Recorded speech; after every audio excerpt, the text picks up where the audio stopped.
esta tarde, quiero invitarles a que vayan a la primera carta de Juan, capítulo 1, versículo 1 al 4. Ahí vamos a estar. Vamos a mirar algunos otros versos y vamos a mirar tres cosas ahí. Tres verdades que quiero que ustedes puedan considerar. Primera de Juan, capítulo 1, versículo 1 al 4. Juan es uno de los apóstoles de los 12 del Señor Jesucristo. Juan era el más joven de todos los apóstoles. Juan es conocido como el discípulo amado.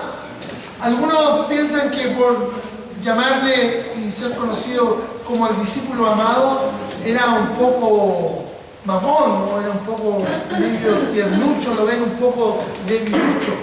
Pero recuerden que también Juan fue conocido como Boanerges. Boanerges significa hijos del trueno. Y si era conocido como el hijo del trueno, también era por algo, ¿cierto? Juan escribió el Evangelio y lo escribió para convencer a todos los pecadores que Cristo era el Salvador. Escribió el libro de Apocalipsis y lo escribió también para que fuéramos consolados, sobre todo en estos tiempos que son tiempos de confusión, que son tiempos, ¿cierto?, donde están sucediendo muchas cosas y a veces la iglesia se vuelve inquieta frente a todo lo que sucede, pero Él quería que nosotros fuésemos consolados y que también no perdiésemos la esperanza que podemos poner en Cristo de que Él va a regresar por segunda vez. Pero también escribió su epístola, y su epístola, ¿cierto?, tiene que ver con la relación que el creyente puede tener.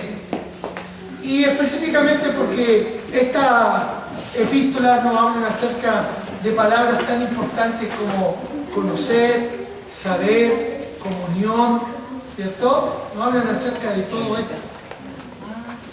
Y sin duda que una de las cosas que Juan quiere que nosotros sepamos en este tiempo es acerca de nuestra preciosa y hermosa comunión. Nuestra hermosa y preciosa comunión. Quiero construir una serie de mensajes que van en dirección de lo que será este mes, el mes de nuestra iglesia, el mes que celebramos nuestro cumpleaños. Por lo tanto, es necesario partir hablando de nuestra comunión. Quiero que ustedes entiendan eso, en estas tres verdades que nosotros vamos a revisar en la palabra de Dios. Pero leamos lo que dice la Biblia. Primera de Juan 1 al 4. Dice: lo que era desde el principio, lo que hemos oído, lo que hemos visto con nuestros ojos, lo que hemos contemplado y palpado en nuestras manos, tocante al reino de Dios. Porque la vida fue manifestada y la hemos visto y testificamos y os anunciamos la vida eterna, la cual estaba con el Padre y se nos manifestó. Lo que hemos visto y oído, eso os anunciamos, para que también vosotros tengáis comunión con nosotros. Y nuestra comunión verdaderamente es con el Padre y con su Hijo Jesucristo.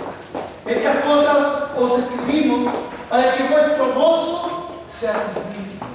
El Señor bendiga su amén. Cuando hablamos de la comunión con Dios y queremos hablar también de la comunión con los hermanos, debemos decir que estas dos ideas están entretejidas firmemente y fuertemente, que no las podemos separar. Si decimos que tenemos comunión con Dios, nosotros debemos tener comunión entre nosotros. Debemos amarnos. Si Juan decía, si usted dice que ama a Dios, tiene que también amar a su hermano. Porque no es posible que usted diga que ama a Dios y no ame a su hermano. Tiene que amarlo. Por lo tanto, cuando decimos que están bien entretejidas, es con esa razón. Pero debemos fundamentarla no en lo que nosotros pensamos, sino que debemos fundamentarla en lo que la Biblia nos enseña o la Biblia nos dice acerca de este tema. Por lo tanto, ¿cierto? Como dijimos que Juan quiere confirmar, ¿cierto? A nosotros los santos en esta preciosa comunión que nosotros podemos tener y que tiene que saber o tiene que ser en el sentido de que nosotros conozcamos, sepamos y que podamos tener esta preciosa comunión y vida. Por eso vamos a estudiar estas tres verdades que yo quiero compartir con ustedes. Primero, ¿cierto? Que una verdadera comunión es la que nosotros debemos tener y para esa comunión existe un hecho establecido. Existe un hecho establecido. Grábese esa idea en su mente. Para nuestra comunión existe un hecho establecido. Nuestro enemigo siempre quiere negar nuestra comunión, quiere confundirnos, quiere trastornar las cosas, quiere transformar la verdad de Dios, ¿cierto? Y quiere transformarla, ¿cierto? De una manera que nosotros, ¿cierto? No disfrutemos de esta verdadera comunión. Pero como ya dijimos que es un hecho establecido, vamos a revisar lo que significa esto. ¿Por qué decimos que es un hecho establecido? Primero, porque Jesucristo es un hecho eterno. Miren lo que dice el versículo 1 y versículo 2. Vamos a revisarlo junto ahí, ¿ya? Dice, lo que era desde el principio, lo que hemos oído, lo que hemos visto con nuestros ojos, lo que hemos contemplado y tratado con nuestras manos, tocante al verbo de vida. Versículo 2, estoy leyendo de nuevo para reforzar la idea. Porque la vida fue manifestada y la hemos visto y testificamos y os anunciamos la vida eterna, la cual estaba con el Padre y se nos manifestó. El Señor Jesucristo es un hecho eterno. El Señor Jesucristo, ¿cierto? Dice que Él era antes de la fundación del mundo. Dice que Él es el verbo. Juan 1.1, en el Evangelio de Juan 1.1, dice que Jesucristo, ahí se le llama el verbo. Cuando preguntamos o debemos hacernos la pregunta ¿qué es un verbo? Decimos que un verbo es una palabra, la expresión de una idea o un pensamiento invisible. ¿Ya? Jesús es la expresión visible del Dios invisible. Jesús articuló a Dios, es la acción, la parte viva del todo que existe. Por lo tanto, ¿cierto? Cuando nosotros pensamos en que Jesucristo, ¿cierto? Y vamos a comprender más adelante, es un hecho eterno, debemos decir que Él había propiciado o había establecido, ¿cierto?, el deseo en su corazón de su creación. Cuando Dios crea al hombre y crea todo, es un hecho establecido que Él quiere tener comunión con los suyos, con lo que le pertenece, lo que es de Él. Por lo tanto, ¿cierto? Jesucristo, ¿cierto?, que es el verbo, es esa parte visible de aquella invisible que se manifiesta para que nosotros entendamos que verdaderamente nuestra comunión es un hecho eterno que Dios lo estableció antes de la fundación del mundo.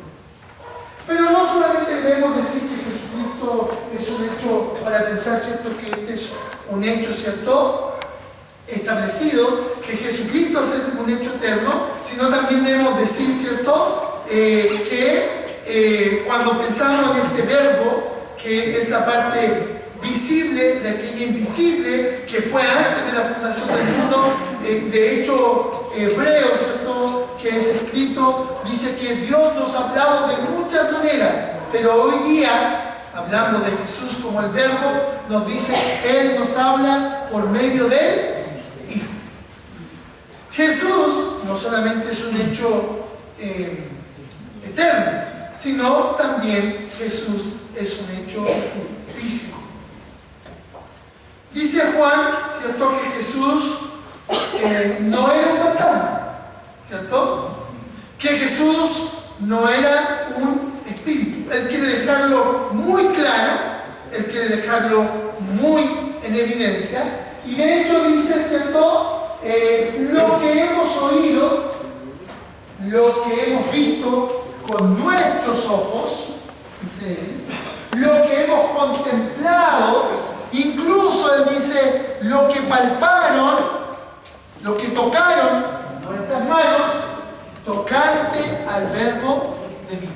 O sea, él dice, bueno, estamos hablando de esta comunión, decimos que es un hecho eterno, Dios siempre ha querido tener comunión con su creación, pero también, ¿cierto?, es un hecho físico. Dice que Dios se hizo carne. Vamos a hablar un poco más de esto adelante. Se hizo carne y dice que, como dijimos anteriormente, Jesús es la parte visible de lo invisible. Y dice que Él tomó forma humana, se hizo hombre. Vamos a mirar eso para entenderlo más adelante. Se hizo hombre y dice Juan, yo lo toqué, yo lo vi con estos ojos, yo lo escuché con estos oídos y yo estuve con Él. Por lo tanto, Él dice, Él no era un fantasma, no era una aparición, no era un espíritu, Él era un hombre de carne y hueso. Por lo tanto, ¿cierto?, el Señor Jesucristo apareció, se manifestó, ¿cierto? Y podemos decir que en este hecho establecido, en esta comunión, no solamente hay un hecho eterno, sino también hay un hecho, ¿cierto?, físico. Pero también debemos decir, ¿cierto?, cuando Juan ya afirma y dice, oye, yo lo vi, yo lo toqué, yo lo escuché con estos oídos, debemos decir que también es un hecho espiritual. Es un hecho espiritual. Dice Juan en el versículo 2, miren, contemplen ahí la palabra, dice, porque la vida fue manifestada, la hemos visto y testificamos y anunciamos la vida eterna, la cual estaba por el Padre y se nos manifestó. Quiero que saltemos al verso 4, para que ustedes miren una cosa, ¿cierto? Versículo 3, perdón, no, que dice, todo esto es para que también vosotros tengáis comunión. Vamos a hablar un poco más de eso, pero quiero llevarlo a pensar que este hecho espiritual tiene que ver con la comunión. Cuando pensamos en ello, debemos decir que Juan vio, y nosotros hoy día, ¿cierto?, si tenemos esta palabra, debemos decir que es la palabra y la enseñanza del Señor Jesucristo. Es la enseñanza, ¿cierto?, que los apóstoles nos dejaron a nosotros, entre los cuales, como les dije al principio, Juan era uno de los 12. Y sin duda que era el más joven, el que tenía mejor vista, el que tenía mejor oído, ¿cierto? Y probablemente el que era más rápido para estar en todo lugar, ¿cierto?, ayudar al Señor Jesucristo, y por eso lo conocemos como el discípulo amado probablemente, porque siempre estuvo metido como cabro chico, ¿cierto?, el más joven, en todos los eventos y en todas las circunstancias para estar con Jesús. Por lo tanto, ¿cierto?, Él nos revela y nos dice, bueno, este es un hecho espiritual, ¿cierto?, porque esta comunión hoy día nosotros debemos entenderla de esa manera, de una manera espiritual, porque hemos recibido la palabra de los apóstoles. Por lo tanto, hoy día nuestra fe, en la comunión que podemos tener con Dios, si creemos, ¿cierto?, nuestra fe se transforma en nuestros ojos del alma, se transforman en nuestro oído del alma y se transforman en nuestras manos del alma. Porque hoy día nosotros podemos decir, ¿cierto?, por fe, en lo que hemos aprendido, lo que nos enseña la Escritura, lo que los apóstoles registraron y nos dejaron, y que Juan nos está diciendo, oigan, créanme a mí, yo lo escuché, yo lo toqué, yo estuve con él. Dice, bueno, ahora por fe, nosotros podemos decir, hemos visto a Jesús, le escuchamos y le podemos tocar. ¿Amén o no? Amén. Eso es la comunión preciosa que nosotros podemos tener con Dios. Y eso se da solamente en un hecho de fe. Si nosotros creemos, podemos decir, yo he visto, he tocado y he escuchado al Señor Jesucristo. Recuerden, es un hecho eterno, Él siempre ha querido tener comunión con nosotros. Es un hecho físico, Él se manifestó y se hizo carne para estar en medio de nosotros. Es un hecho espiritual, porque hoy día por fe nosotros podemos decir que también le hemos visto, también le hemos tocado y también, ¿cierto?, le hemos escuchado. Mire lo que dice 1 Juan 5:9, ahí mismo en esta carta. ¿Qué dice 1 Juan 5:9? Si recibimos el testimonio de los hombres, mayor es el testimonio de Dios, porque este es el testimonio con que Dios ha testificado acerca de su Hijo. ¡Ay, qué precioso esto! ¡Qué hermoso! Porque cuando nosotros pensamos en esta preciosa comunión con Dios, debemos decir que es verdad, tenemos el testimonio de los hombres. Y hemos mencionado a Juan. Juan nos dice, yo lo toqué, yo lo escuché, yo lo vi. Y tenemos su testimonio, ¿cierto? Él dice, pero dice, mayor es el testimonio de Dios.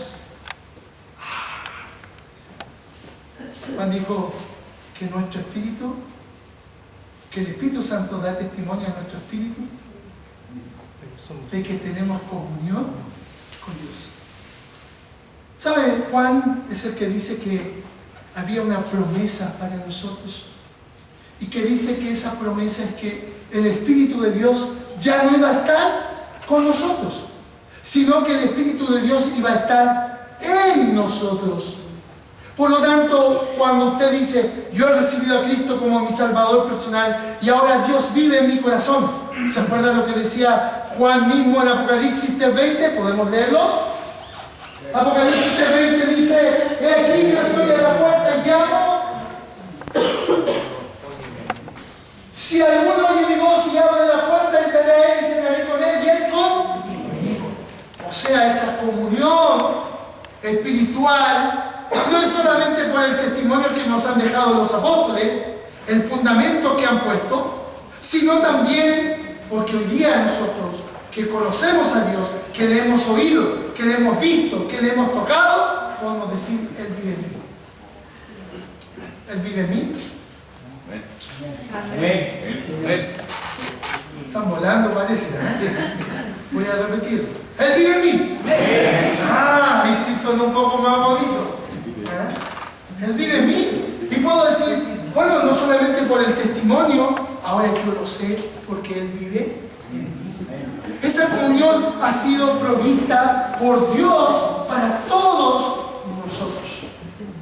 Porque sin duda debemos pensar en esta verdad.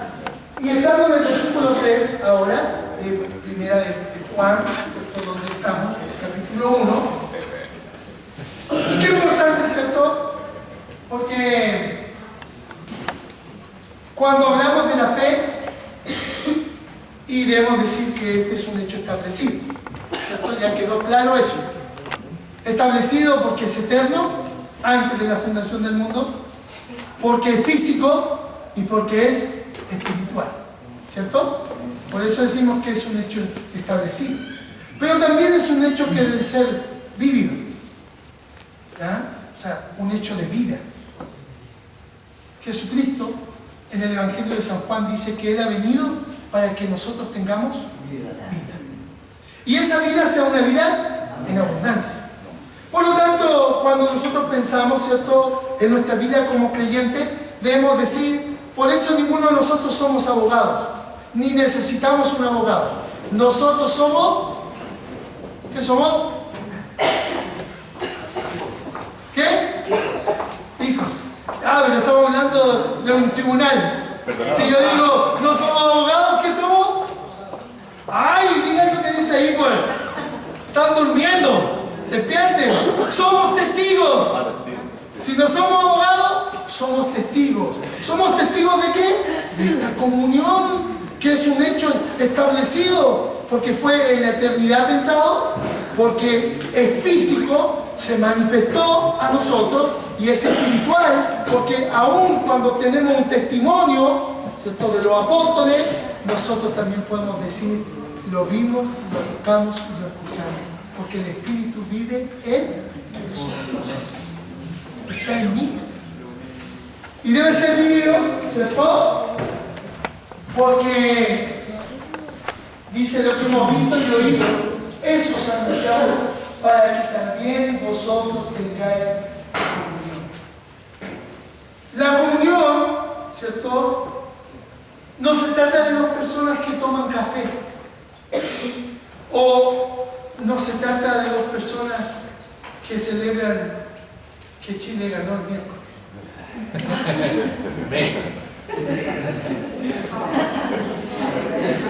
¿Ven que están durmiendo? La palabra comunión en el griego es koinonia. Y la palabra comunión, la koinonia, significa tener cosas en común. Tener cosas en común. Quiero que escuchen bien esto, porque esto es hermoso. ¿Saben? Si tenemos que pensar, ¿cierto?, en esta preciosa comunión, en esta koinonia, debemos hacer el paralelo y decir, bueno, ¿qué tengo yo en común con Dios? Porque ya hablamos que la comunión es un hecho establecido, ¿cierto? Y Dios quiere tener comunión conmigo, y ya sé que comunión significa koinonia, y que koinonia es tener las cosas en común. ¿Qué yo tengo en común con Dios? Dios es santo, yo soy pecador, ¿cierto? Dios es omnipotente y yo soy un gusano.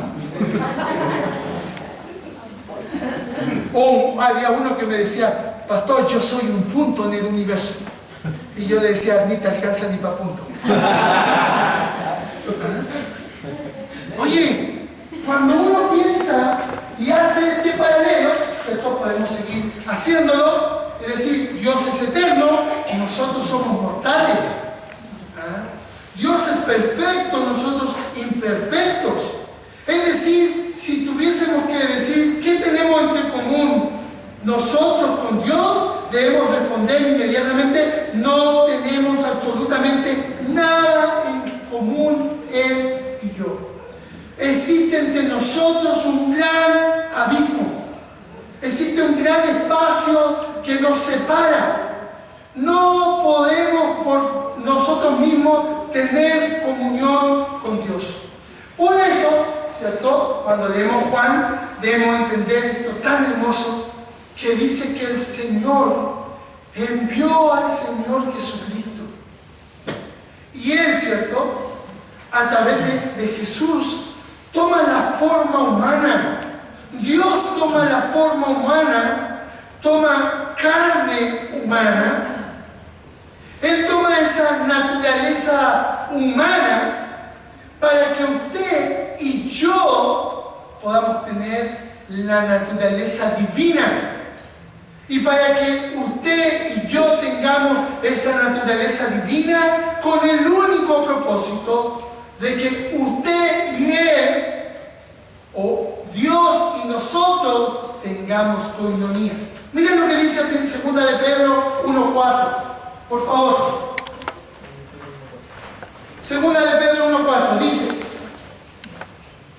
por medio de las cuales nos ha dado preciosas y grandísimas promesas, para que por ellas llegases a ser participantes de la naturaleza, dígalo usted, divina, habiendo huido de la corrupción que hay en el mundo a causa de la concupiscencia.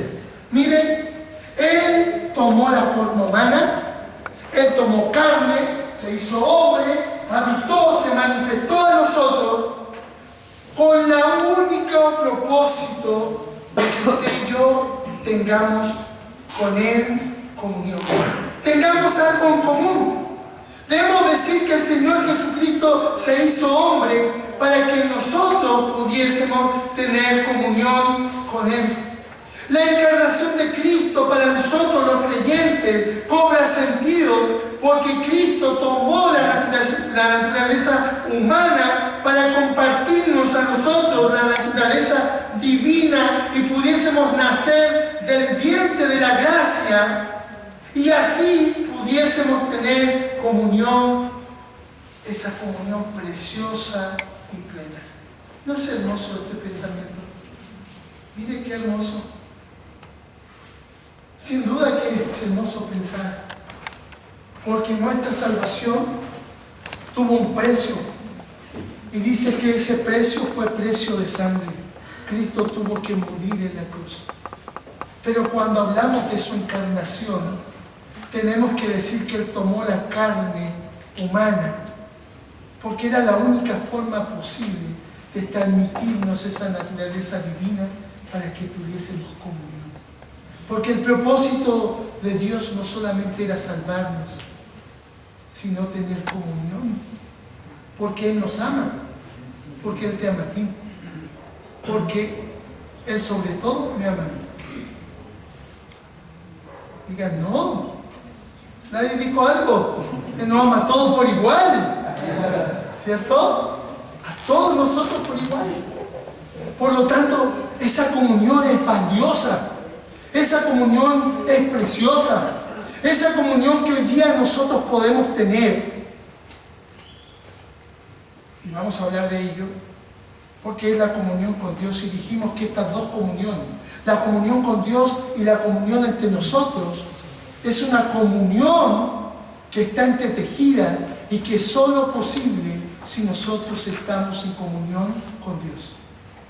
Porque cuando alguien no está en comunión con Dios, va a esparramar para todos lados, va a dañar a todas las personas, va a resonar como un tarro con piedra en medio de una melodía armoniosa y preciosa. Y va a ser un punto de quitar la paz y la comunión. Porque nuestra comunión se basa y tiene su fundamento en la comunión que nosotros tenemos con Dios. ¿Recuerda usted? No es posible que yo diga que amo a Dios y esté hablando de mi hermano por detrás y murmurando de él en mi casa con los hermanos. No es posible, ¿cierto?, que yo pueda decir amo a Dios y cuando mi hermano está en necesidad le digo que Dios te bendiga, andate en paz.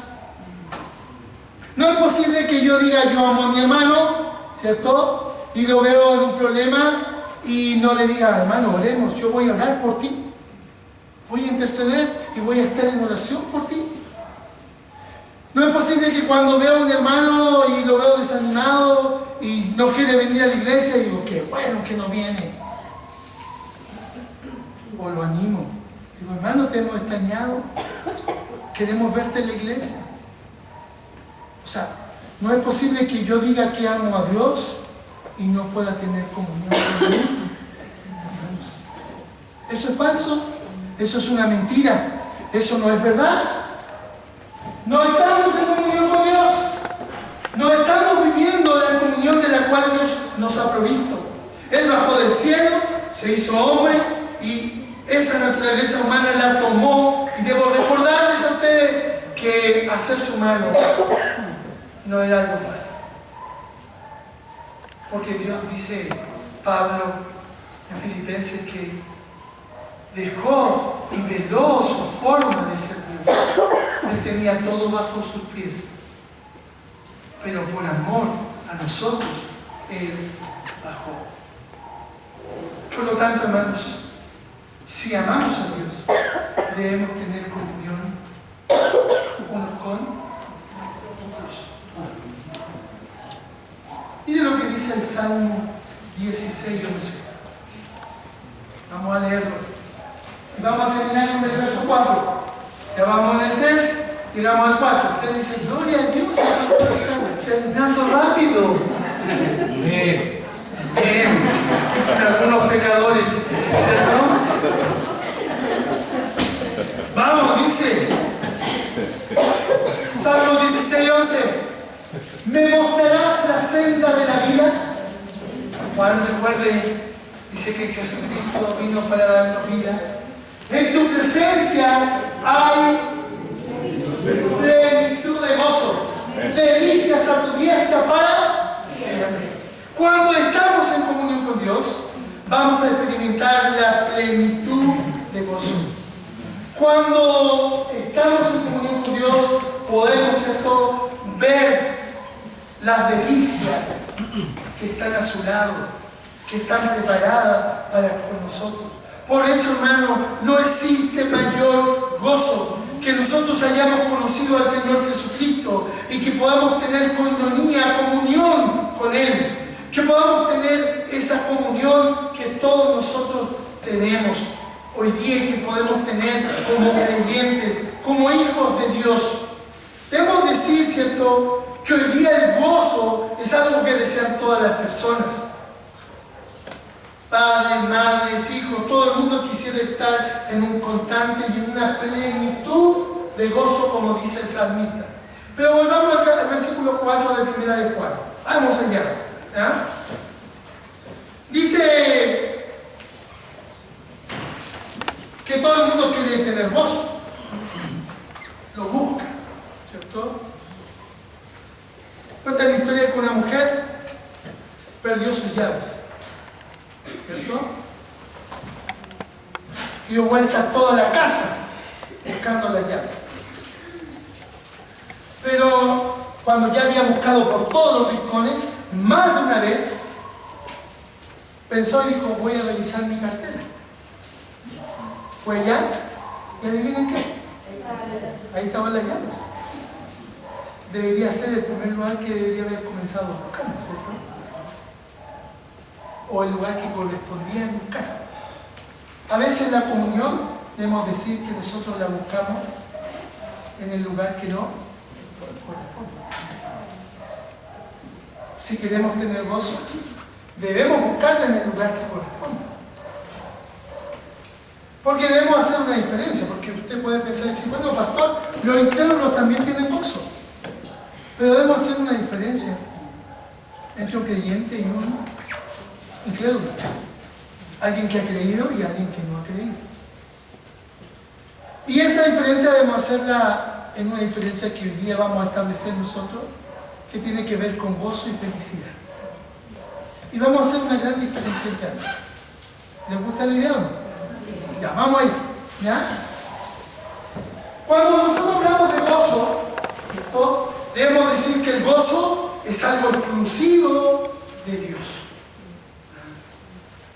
Es plenamente resultado y fruto de la comunión que nosotros podemos tener con Dios y de la familia de Dios. Y de nadie más. Miren lo que dice aquí. 1:4 dice: estas cosas, todo lo que Juan nos está enseñando, lo que vio, lo que escuchó, lo que tocó, ¿cierto? Este hecho establecido, este hecho vívido de experiencia, él dice, es para que vuestro gozo sea cumplido. Él lo establece y dice, este gozo es plenamente de los hijos de Dios, de la comunión que podemos tener con Dios y, ¿cierto?, de el pueblo de Dios, nosotros los creyentes. Nosotros podemos encontrar plenitud de gozo a la diestra de Dios y gozar de las cosas más maravillosas. Porque, ¿sabe? Curiosamente podemos decir, sí, los incrédulos pueden ser felices. Y de hecho hoy día, más que nunca, existen muchas cosas para que el hombre se recree, se distraiga. Existen muchas cosas que el hombre mismo ha creado para ser feliz. Pero a pesar de que ha creado tantas cosas, restaurantes de diferentes tipos, juegos en el celular, en el computador, ¿cierto?, para que hoy día nos entretengamos, debemos decir que hoy día hay más suicidios que nunca, hay más alcoholismo que nunca, hay más drogadicción que nunca, hoy día hay más soledad que nunca. Y el hombre, ¿cierto?, en una desesperada, ¿cierto?, búsqueda de felicidad, hoy día, ¿cierto?, debemos decir que la encuentra a veces en estas cosas que mencionamos anteriormente, pero que se evaporan rápidamente cuando volvemos a casa en medio de una circunstancia, de una crisis, de una necesidad, de esa felicidad, desaparece. En cambio, y aún más, debemos decir que antes de pasar al cambio, debemos decir que el pecado mismo a veces promete felicidad, ¿cierto? Y promete gozo. Pero el problema es que cuando tiene que darlo, nunca lo da. Al contrario, nos trae tristeza y amargura. Nada más que eso. Por lo tanto, ¿cierto? Debemos establecer y decir, solo hay plenitud de gozo en Jesús. Como incrédulos podemos tener felicidad. Miren, la felicidad depende de las circunstancias. La felicidad es circunstancial. Si usted persigue la felicidad, usted va a ser prisionero de las circunstancias. En cambio, el gozo depende del Señor. Y si usted tiene al Señor, dice que usted siempre va a estar gozoso. ¿Sabe que la felicidad no solamente depende de las circunstancias?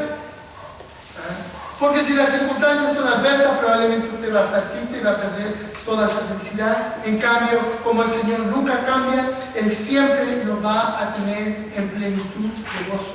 La felicidad es cosmética, ¿cierto? A veces tenemos una gran sonrisa y nos vemos súper bien. Y cuando nos preguntan, decimos, estoy súper bien. Pero por dentro, estoy hecho pebre. Estoy sufriendo. Estoy amargado, tengo tristeza. Quiero puro matarme.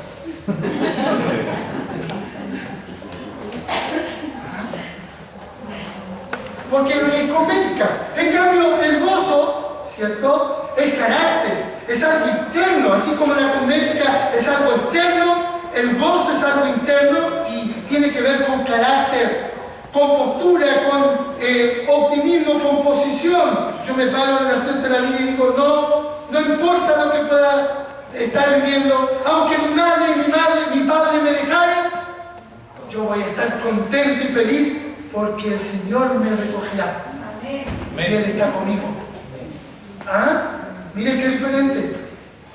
La felicidad suple solo las necesidades superficiales, momentáneas. El gozo suple las necesidades más profundas, las internas, las del corazón. La felicidad se evapora rápidamente en una crisis. El gozo incluso se fortalece y se intensifica en medio de la crisis. Mire qué diferencia. La felicidad es un termómetro que registra las condiciones. Como me siento hoy día, estoy ando contento, entonces estoy feliz. El gozo es el termostato que controla las condiciones. Mire qué diferencia. ¿Qué diferencia? La felicidad, hermano, es maravillosa. Pero cuando llega a su plenitud y cuando se transforma en gozo. En gozo.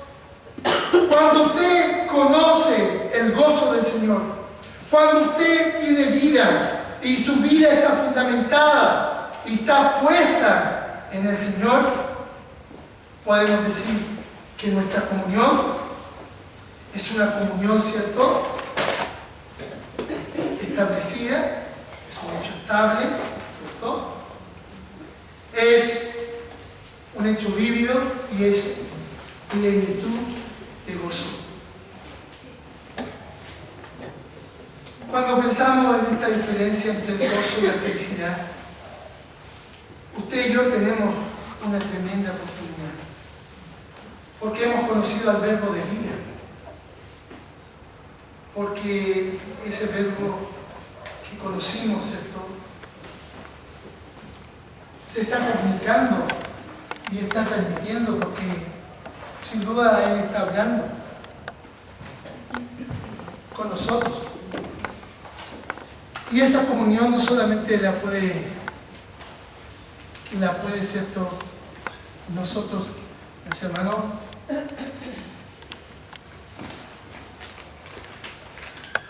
la podemos compartir. Y nos puede volver al gozo. Recuerde que si no hemos tenido comunión con Dios, nuestra comunión está tocada. Y tenemos un tremendo privilegio. Tremendo privilegio. Porque esa plenitud de gozo la podemos encontrar entre nosotros.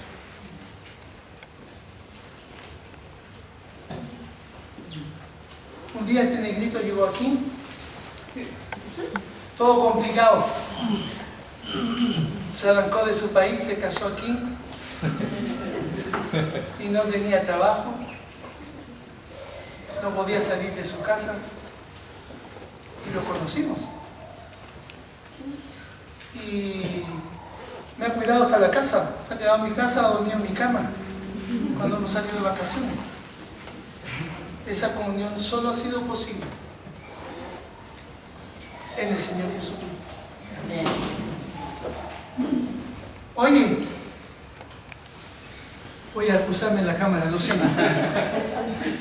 Yo conozco a este pecador. Cuando su padre, él era un niño, y su padre lo traía a limpiar la iglesia y él no quería venir. Venía enojado. Y yo le hablaba del Señor. Y hemos vivido cosas, ¿cierto?, difíciles en su vida, en su familia, pero la comunión que hemos podido tener hoy día nos permite estar juntos. Y te amo. Te amo mucho. Pero eso lo da el Señor Jesucristo. Nadie más. Nadie más lo puede dar.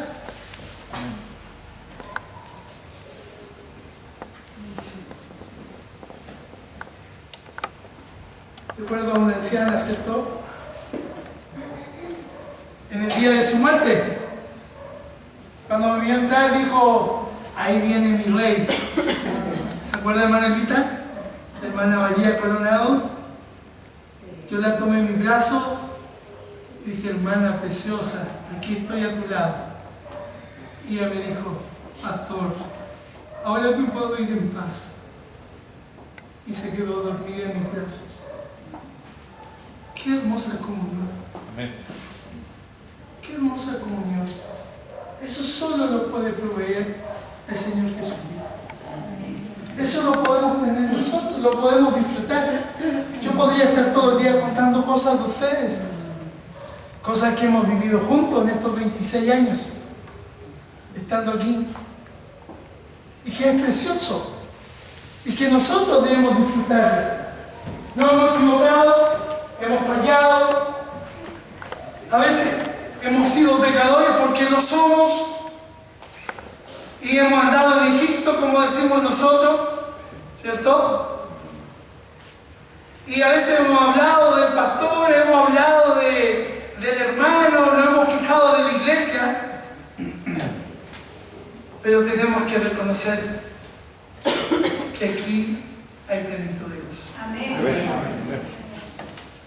Y que hemos tenido que arrepentirnos, tenemos que arrepentirnos. Porque Dios está hablando a nuestra vida. Y esta comunión siempre debe ser fortalecida. Dios ha hablado toda su vida. El que usted no quiere escuchar, no quiere decir que Dios está hablando, ¿cierto? Porque usted sabe que la música está en el aire, ¿o no? ¿Sí o no? Si yo apago la radio, no escucho nada. Pero yo sé que si aprieto un botón, va a empezar a sonar al tiro. Porque así Dios está hablando en medio de nosotros. Que nosotros no queramos escuchar, no queramos ver, no queramos tocar, es un problema de nosotros. Pero Dios ha provisto todo. Él lo estableció antes para que tuviésemos comunión con Él. Él vino, se hizo carne para que tuviésemos esa experiencia vivida de tener comunión con Él, pero no solamente con Él, sino también entre nosotros.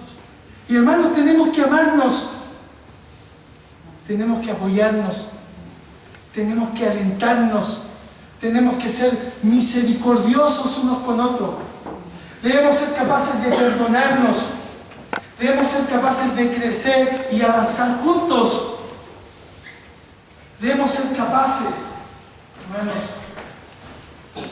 en el Señor Jesucristo que está aquí y que se está comunicando con nosotros y que lo hace. Recuerde que Él nos impartió. ¿Qué nos impartió? ¿Por qué tomó forma humana? Para impartirnos ¿qué? Su naturaleza divina. Para que cuando yo lo mire a usted, yo no vea a nadie, sino que vea al Señor Jesucristo en su rostro. Eso es lo que dice Juan, que yo pueda ver a Cristo en el rostro de mi Rey. Que yo pueda ver a Cristo. Pueda ver esa comunión preciosa, esa comunión hermosa, donde hay plenitud de gozo. Hermanos, celebramos un año más de nuestro cumpleaños. Hagámoslo en esta preciosa y hermosa comunión que podemos tener y que ha sido provista por el propio Señor Jesucristo. Amén. Amén.